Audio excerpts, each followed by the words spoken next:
Hello everyone, स्वागत है आप सभी का आपके अपने चैनल राम रतन स्टडी पर।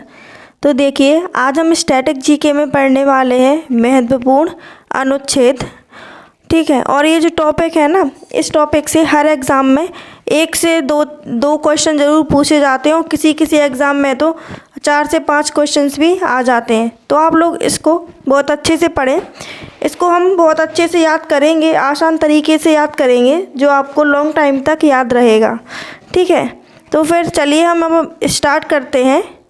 जैसे कि पहला हमारा दिया गया है आर्टिकल या अनुच्छेद 1 और उसमें है संघ का नाम और राज्य क्षेत्र। ठीक, तो देखो हम इसको अब याद कैसे करें।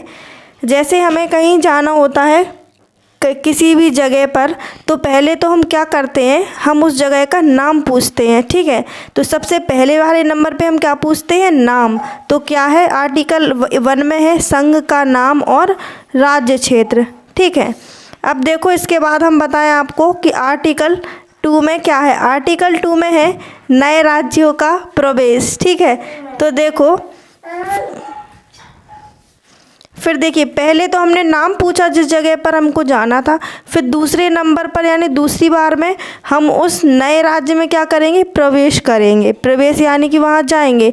तो फिर देखिए आर्टिकल 2 में है नए राज्यों का प्रवेश।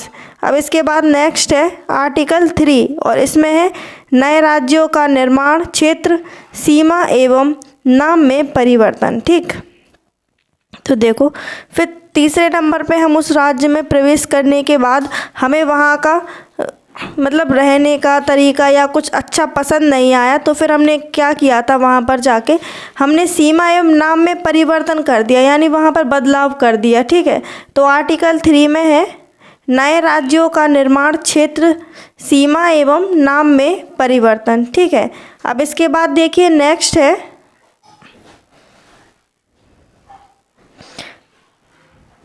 है आर्टिकल 5 और इसमें है नागरिकता। ठीक है, तो देखिए आर्टिकल 5 को इधर समझिए 5, ठीक 5 या 5, और नागरिकता को समझिएगा ना, नागरिक यानी कि 5। फिर वहाँ नाम परिवर्तन करने के बाद में कितने नागरिक, देखिए फिर 5 नागरिक आए, 5 से हो जाएगा आर्टिकल 5, नागरिक से नागरिकता। तो आर्टिकल 5 में है नागरिकता। ठीक, अब देखिए इसके बाद नेक्स्ट है आर्टिकल 11 और इसमें है नागरिकता के अधिकार पर संसद की शक्ति। तो देखिए आर्टिकल 11 यानी जब हम 11 बनाते हैं तो क्या बनाते हैं, 1 यानी कि 1। ठीक है, और नागरिकता को समझना है नागरिक, तो देखिए 1 से हो जाएगा 11, तो 1 करके नागरिक को क्या मिला, अधिकार मिला। ठीक, तो नागरिक अधिकार से हो जाएगा नागरिकता के अधिकार पर संसद की शक्ति। तो आर्टिकल 11 में है नागरिकता के अधिकार पर संसद की शक्ति। इसके बाद नेक्स्ट है, देखिए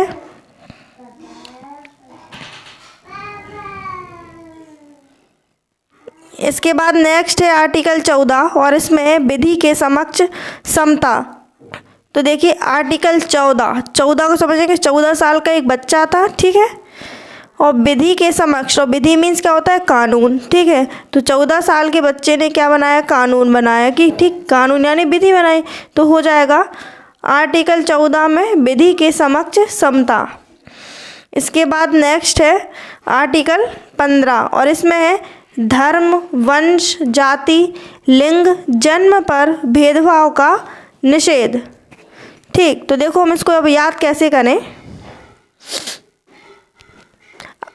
आर्टिकल 15 को समझेंगे। इधर 15 साल का एक लड़का था। ठीक है, उसने क्या किया, उसने धर्म, वंश, जाति, लिंग और जन्म पर क्या किया, उसने भेदभाव किया। भेदभाव हो जाएगा भेदभाव का निषेध। तो देखिए आर्टिकल 15 में है वंश, जाति, धर्म, लिंग, जन्म पर भेदभाव का निषेध। इसके बाद देखिए नेक्स्ट है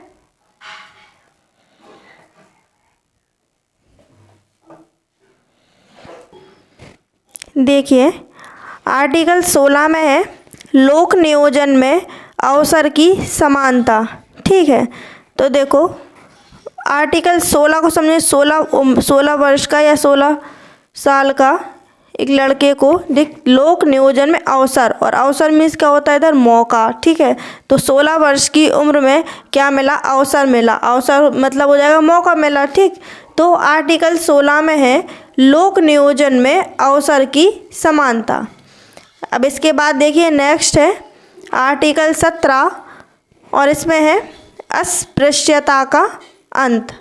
ठीक है, अस्पृश्यता मीन्स क्या होता है, छुआछूत। ठीक है, तो देखो इसको हम याद कैसे करें। जब हम 17 लिखते हैं यानी कि 1 लिखेंगे पहले और फिर 7 लिखेंगे। ठीक, यानी कि एक साथ स्पर्श को समझेंगे, आ से आ, और स्पर्श यानी कि छूना, स्पर्श कर। ठीक, तो देखिए एक साथ आ स्पर्श कर। ठीक, एक साथ से हो जाएगा इधर 17, आ स्पर्श से हो जाएगा अस्पृश्यता का अंत। तो आर्टिकल 17 में है अस्पृश्यता का अंत। अब इसके बाद देखिए नेक्स्ट है आर्टिकल 18, और इसमें है उपाधियों का अंत। तो देखिए 18 वर्ष के एक लड़के को क्या मिली थी, उपाधि मिली थी, उपाधि। ठीक, तो इधर हो जाएगा उपाधियों का अंत। तो आर्टिकल 18 में है उपाधियों का अंत। इसके बाद देखिए नेक्स्ट है आर्टिकल 19, और आर्टिकल 19 में है अभिव्यक्ति ए सभा, संघ, आवागमन, निवास और व्यापार, इन सब पर बोलने की स्वतंत्रता है। ठीक है, तो देखो 19 वर्ष के या 19 साल के लड़के को बोलने की स्वतंत्रता मिली, यानी कि आज़ादी मिली। ठीक है, तो आर्टिकल 19 में हो जाएगा अभिव्यक्ति ए सभा, बी संघ, सी आवागमन, निवास और व्यापार में बोलने की स्वतंत्रता। इसके बाद देखिए नेक्स्ट है आर्टिकल 20, और इसमें है अपराधों के लिए दोष सिद्धि के संबंध में संरक्षण। तो आर्टिकल 20 यानी कि 20 साल के लड़के को ने क्या किया था, अपराध किया था, तो अपराध के लिए उसे क्या दोषी बना दिया था, दोष सिद्ध कर दिया था। ठीक, तो आर्टिकल 20 में है अपराधों के लिए दोष सिद्धि के संबंध में संरक्षण। इसके बाद देखिए नेक्स्ट है आर्टिकल 21, और इसमें है प्राण एवं दैहिक स्वतंत्रता का अधिकार। तो 21 वर्ष की उम्र में क्या निकल गए थे, प्राण निकल गए थे। प्राण से हो जाएगा प्राण एवं दैहिक स्वतंत्रता का अधिकार। तो आर्टिकल 21 में है प्राण एवं दैहिक स्वतंत्रता का अधिकार। इसके बाद नेक्स्ट है आर्टिकल 22, और इसमें है गिरफ्तारी और निषेध में संरक्षण। ठीक, तो देखिए 22 साल के लड़के को क्या गिरफ्तार कर लिया था, गिरफ्तार से हो जाएगा गिरफ्तारी और निषेध में संरक्षण। तो आर्टिकल 22 में है गिरफ्तारी और निषेध में संरक्षण। इसके बाद देखिए नेक्स्ट देखिए क्या है, नेक्स्ट है आर्टिकल 23, और इसमें है मानव दुर्व्यापार, बाल श्रम का प्रति निषेध। ठीक, तो देखो आर्टिकल 23 वर्ष की उम्र में मानव ने क्या किया, दुर्व्यापार किया। ठीक, यानी बुरा व्यापार किया। कितनी उम्र में, 23 वर्ष की उम्र में। तो आर्टिकल 23 से हो जाएगा इधर मानव दुर्व्यापार, बाल श्रम का प्रति निषेध। ठीक, अगला है इसके बाद में आर्टिकल 24, और इसमें है बाल श्रम का प्रति निषेध। ठीक, तो 24 वर्ष की उम्र में बाल यानी कि बाल बच्चों को, ठीक, आश्रम यानी कि काम करने के लिए, ठीक, श्रम। तो 24 वर्ष की उम्र में कहाँ भेजा था, बाल श्रम भेजा था। ठीक, बाल श्रम यानी बाल जहाँ बच्चे लोग काम करते हैं, श्रम करते हैं, तो बाल श्रम भेज दिया था। तो आर्टिकल 24 में है बाल श्रम का प्रति निषेध।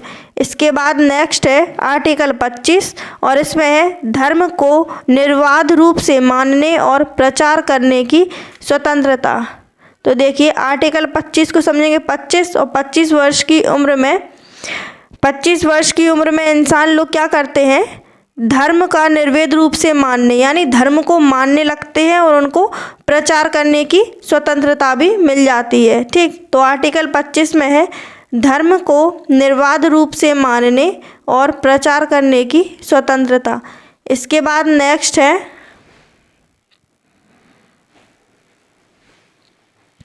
अगला है आर्टिकल 26 और इसमें है धार्मिक कार्यों के प्रबंध की स्वतंत्रता। ठीक, तो देखिए 26, देखिए पहले थे 25 वर्ष की उम्र में तो उनको क्या मिला था, धर्म का प्रचार करने की स्वतंत्रता मिली थी और धर्म को मानने की। ठीक है, फिर क्या हुआ, 1 साल बाद 26 वर्ष में उन लोगों ने क्या किया, देखिए धार्मिक कार्यों के प्रबंध की स्वतंत्रता, यानी धार्मिक कार्यों को के प्रबंध यानी प्रबंध की स्वतंत्रता भी उनको मिल गई थी। ठीक, तो अगला क्या था इसमें, आर्टिकल 26 में है धार्मिक कार्यों के प्रबंध की स्वतंत्रता। इसके बाद नेक्स्ट है आर्टिकल 27 और इसमें है किसी धर्म विशेष से कर ना लिया जाना। ठीक है, तो देखिए जब 27 वर्ष, ठीक, जब 27 वर्ष की उम्र हो जाती है ना, फिर उन लोगों से क्या नहीं लेते हैं, कर नहीं लेते हैं, यानी कर ना लिया जाना मतलब टैक्स ना लेना। ठीक है, तो 27 वर्ष की उम्र में क्या नहीं लिया जाना, टैक्स नहीं देना, यानी कर ना लिया जाना। तो आर्टिकल 27 में है किसी धर्म विशेष से कर ना लिया जाना। इसके बाद नेक्स्ट है आर्टिकल 28 और इसमें है राज्य द्वारा किसी धर्म विशेष की शिक्षा ना देना। तो राज्य द्वारा किसी धर्म विशेष की शिक्षा ना देना, तो 28 वर्ष की उम्र में क्या नहीं देना, किसी धर्म के बारे में कोई भी शिक्षा ना देना। ठीक, तो आर्टिकल 28 में है राज्य द्वारा किसी धर्म विशेष की शिक्षा ना देना। इसके बाद नेक्स्ट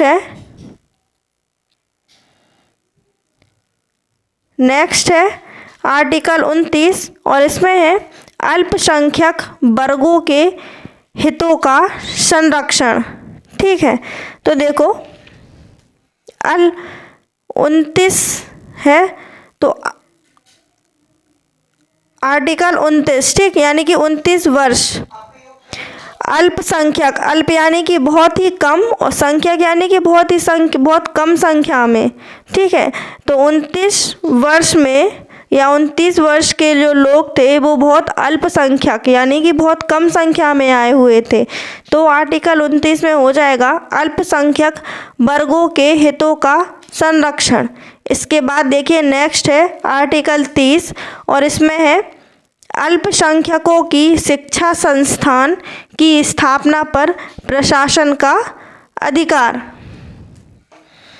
तो देखिए आर्टिकल 30, देखो आर्टिकल 29 में क्या था, आर्टिकल 29 में है कि 29 वर्ष के लोग थे वो बहुत कम संख्या में आए थे। ठीक है, कम संख्या में क्यों आने के बाद में उनको जब वो 30 वर्ष के हो गए तो फिर उन्होंने क्या किया था, शिक्षा संस्थान की स्थापना की थी। ठीक है, तभी तो लोग बहुत ज़्यादा संख्या में आएंगे। ठीक है, तो 30 वर्ष की उम्र में क्या किया था, शिक्षा संस्थान की स्थापना की थी। तो अगला है आर्टिकल 30 में है अल्पसंख्यकों की शिक्षा संस्थान की स्थापना पर प्रशासन का अधिकार। तो देखिए इस वीडियो में हमने पढ़े हैं आर्टिकल 1 से लेकर के 30 तक। इसको हमने बहुत अच्छे से पढ़ा है और लगता है शायद आप लोगों को याद भी हो गया होगा। ठीक है, और अगर आपको हमारी ये वीडियो अच्छी लगी हो तो आप लोग लाइक कीजिए और शेयर कीजिए और प्लीज़ कमेंट करके हमें ज़रूर बताइए। और इस तरह की और वीडियोस देखने के लिए आप हमारे चैनल को सब्सक्राइब करें और जो भी पहली बार हमारे चैनल से जुड़े हों तो वो भी सब्सक्राइब करें और बेल आइकन को ज़रूर दबाएं। तो चलिए हम मिलते हैं नेक्स्ट वीडियो में।